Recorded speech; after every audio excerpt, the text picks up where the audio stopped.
কোনোদিন ভাবিনি কলকাতার বুকে হার্ট ট্রান্সপ্লান্টেশন হবে, লাং ট্রান্সপ্লান্টেশন হবে। আজকের দিনে যেমন মানুষের বেঁচে থাকার জন্য দুটো জিনিস দরকার, দুটো জিনিস, একটা অক্সিজেন, একটা ডেটা। রাইট? যে ডাক্তার হয়েছে বলেই যে আমার মগজে তালাচাবি দিয়ে দেবো আর সেই চোতা বইগুলো পড়ে ডাক্তার হয়েছিলাম, তার বাইরে কিছু জানবো। ডাক্তারিতেও তো আমাদের চেষ্টা করতে হবে স্পেকট্রামটা বাড়াতে।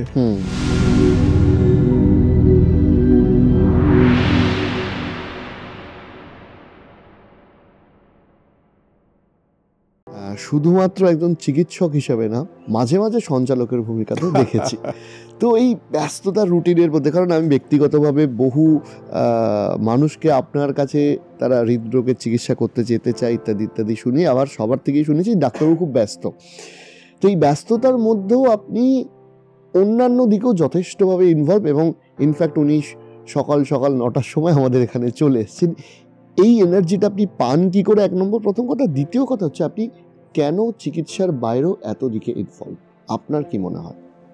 আমাদের কিশোর জীবনে যখন স্কুলে পড়াশুনো করছি, তখন একটা জিনিস ভালো হয়েছিল কি জানো তো, যে ব্যক্তিগতভাবে my youth was spent in very কি বলবো, খুব রেস্ট্রিক্টেড সার্কামস্ট্যান্সেস।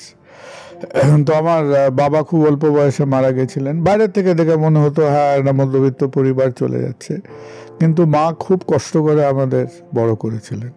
তো আমাদের জীবনটাকে, আমার জীবনটার মধ্যে যেটাকে বলতে পারো my teachers and school was everything.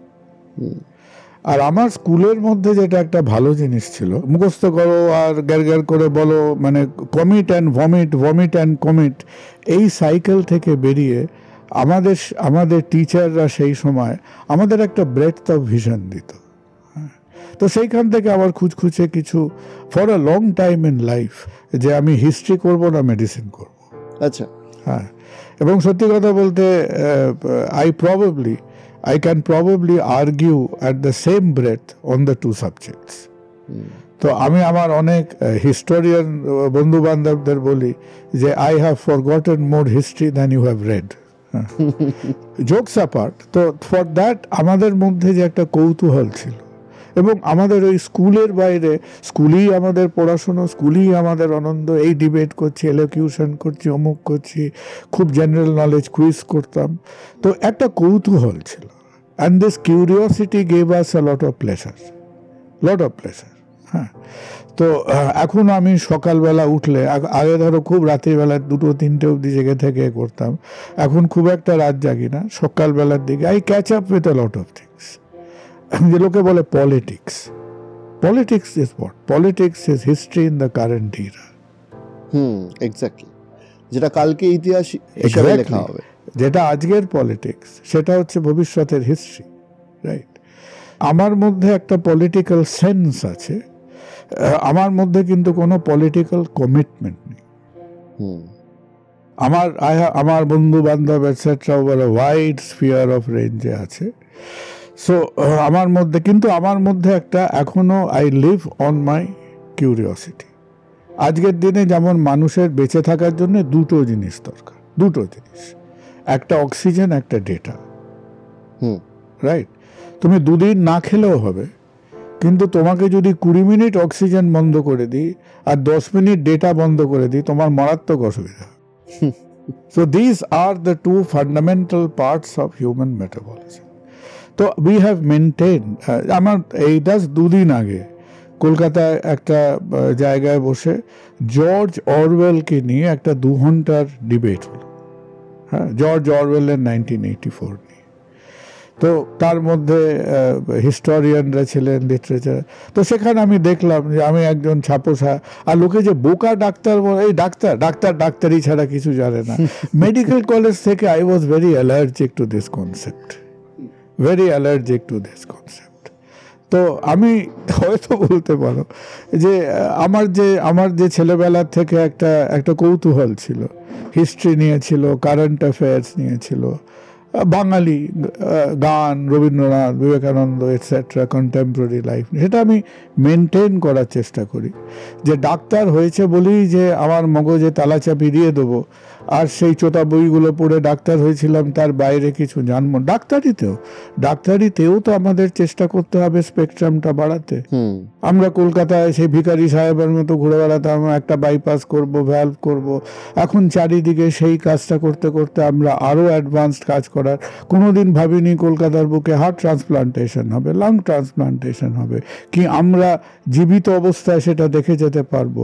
We are able to, সেটাও তো কিউরিওসিটি না? We breathe curiosity. তো সেইটা আমাকে আনন্দ দেয় এবং that is my reason to live. হ্যাঁ, আমার অন্য খুব একটা নেশা ফেশার বেলায় নেই।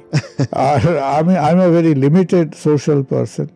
আমি একটা যে খুব সাংঘাতিক সেই সপ্তাহে 2-3 দিন একটা সোশ্যাল গ্যাদারিংয়ে যেতেই হবে, যেতে ভালো লাগে, যেখানে জমিয়ে আড্ডা হয়। আমার আড্ডা মারতে খুব ভালো লাগে। মানে মানুষের নেশা, মানুষের নেশা, quite, I think that is the right word, যে মানুষের নেশা। কারণ যারা আমাদের কাছে এসে বলে স্যার আমি ডাক্তার হতে চাই, আমি প্রথমে বলি যে 4-5 জন মানুষের সঙ্গে কথা বলে দেখো, যে সেই 5 মিনিট করে কথা বলাটা, যে একটা মানুষের সামনে বসে তার কিছু সমস্যা, তার কিছু আনন্দ, তার কিছু হাসি ঠাট্টা শেয়ার করে তোমার ভালো লাগলো কিনা, যদি তোমার সেটা ভালো লাগে, তাহলে এই রক্ত মাংসের হিউম্যান টু হিউম্যান ইন্টারাকশনের পৃথিবীটা তোমার।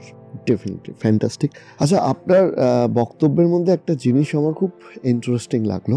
আপনি একদিকে বললেন যে আমি একটু নাস্তিকের মতো, আর আরেকদিকে অনেকবার সৃষ্টিকর্তা বলেছেন। তাহলে ডাক্তারি বা ডক্টরস আর ফিলোসফি, এই দুটোর মধ্যে কি আলটিমেটলি কোনো কানেকশন অ্যাজ এ ডক্টর আপনি পান?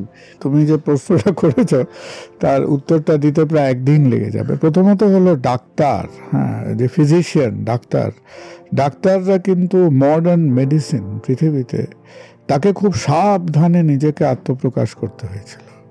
কারণ medicine expressed in as a silent protest to religion. এখন তুমি যার কথাই বলো, আমাদের ওদিকে হিপোক্রেটিস, এদিকে চরক, সুশ্রুত, বিভিন্ন লোক, 8th-9th সেঞ্চুরিতে দি ইসলামিক সিভিলাইজেশন, তারা অনেক কাজ করে গেছে। তাদের খুব সাবধানে গা বাজ, কারণ তার আগে মানুষ মনে করতো অসুখ হয়েছে, জ্বর হয়েছে, পক্স হয়েছে, পেট ব্যথা হয়েছে, অজ্ঞান হয়ে গেছে, সবই ছিল ভগবানের অভিশাপ। তো এই যে একটা জীবনটাও was guided by God, death was also guided by God, everything was a religious phenomenon. তো এইখান থেকে আমাদের লোকেদের চিন্তা ভাবনা করে জ্বর কেন হচ্ছে, পক্স কেন হচ্ছে, অজ্ঞান কেন হচ্ছে, কি করে জ্বরটা ভালো হয়, কি করে পেট ব্যথাটা ভালো হয়, যারা নিজেদের এই ভাবনা চিন্তাটা করেছিল, তারা হয়তো সেইভাবে তোমার একেবারে সেই 1917 রেভলিউশনের মতো, বলশেভিকের মতো হয়তো রাস্তায় দাঁড়িয়ে পড়েনি, but they were all silent revolutionaries, right? সেইভাবে আমরা এগোতে এগোতে একটা জায়গায় এসে দাঁড়িয়েছি। ডাক্তাররা কিন্তু এখনো দেখো, যে মুহূর্তে আমি মনে করব যে আমি কি না, আমি এমন একজন বিরাট player, I am the Sachin Tendulkar of creation, হ্যাঁ, যে আমি একেবারে সেই অফ স্টাম্পের বলকে লেগ স্টাম্প দিয়ে 6 মারবো, এরকম করব, এবং I am defying biology, I am preventing death. I think that is vanity. আমরা কিন্তু সেখানে to the larger spectrum of nature, আমাদের সেখানে নতমস্তক হয়ে দাঁড়াতে হবে। আমাদের প্রতিটা স্টেজে মনে রাখতে হবে we are solving a problem, এবং আমার বিদ্যে বুদ্ধির মধ্যে, আমার ক্ষমতার মধ্যে কখনো কাজটা সহজ, কখনো কাজটা কঠিন।